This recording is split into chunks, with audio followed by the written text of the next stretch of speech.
those kids were so sad, man. Like I was actually the project. I was the Cadet Estates Project IC, meaning like I was kind of like the EPF IC, but for the cadets. Meaning like there were projects around the base, or not the base, what they call it, the ranch. There was like greenhouses, there was a garden, and a pretty sizable garden. I think it was like about an acre or two, something like that. And they would uh, plant vegetables and stuff, and then they would go on like a CSP clean ship project on Saturdays when and on Sundays when they're cleaning the berthings and stuff.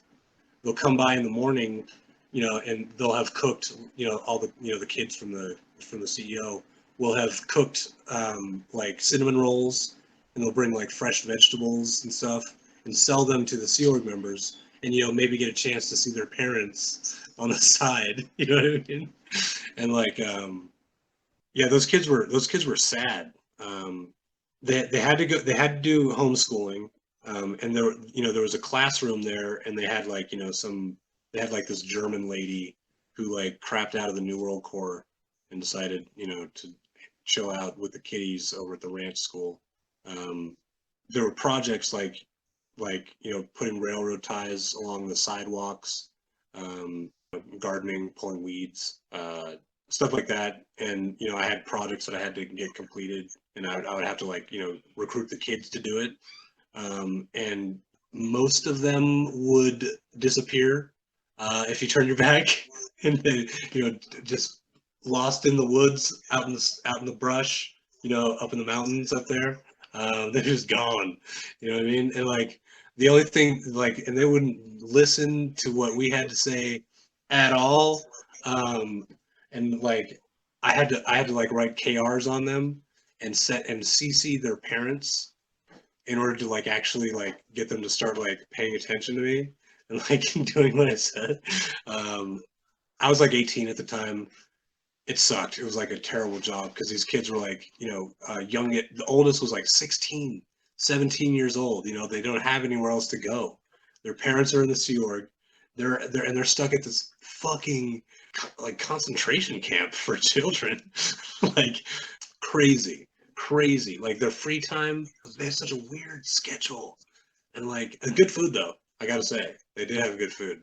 They lived in like these huge cabins, I want to call them, because I mean it was just like central bathroom with like a huge row of sinks and like shower stalls, and then like all in a ring around that, like a bunch of bedrooms and like bunk beds stacked everywhere, and all these kids, like the girls' dorm and the boys' dorm.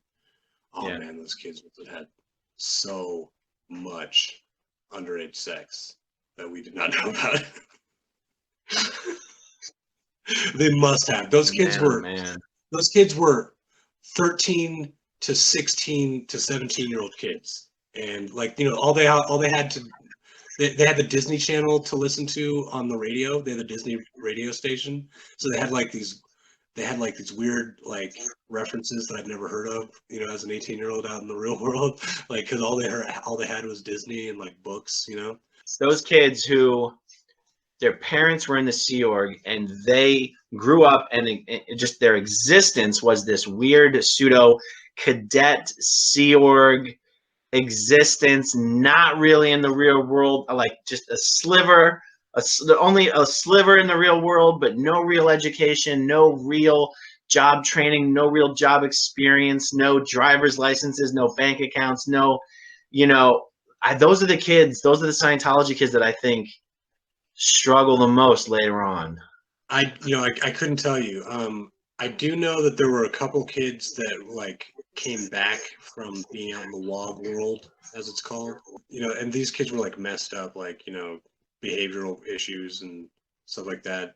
I think, probably because like they weren't raised by their parents, and they didn't have like constant supervision from like responsible adults, probably has something to do with it. You know what I mean? Well, right. I mean, these kids have no concept of a nuclear family. They're always being raised by someone who's not their parents and doesn't really give a shit about them and doesn't see them as a son or a daughter, but just a part of an organization.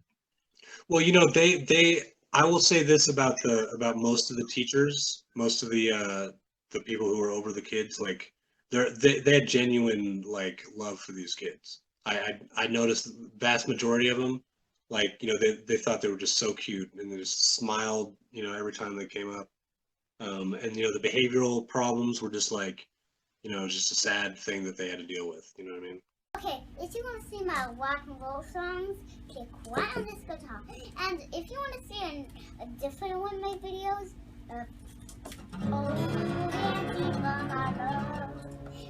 then you could click right inside here. If you have subscribed or not, subscribe right here. Bye!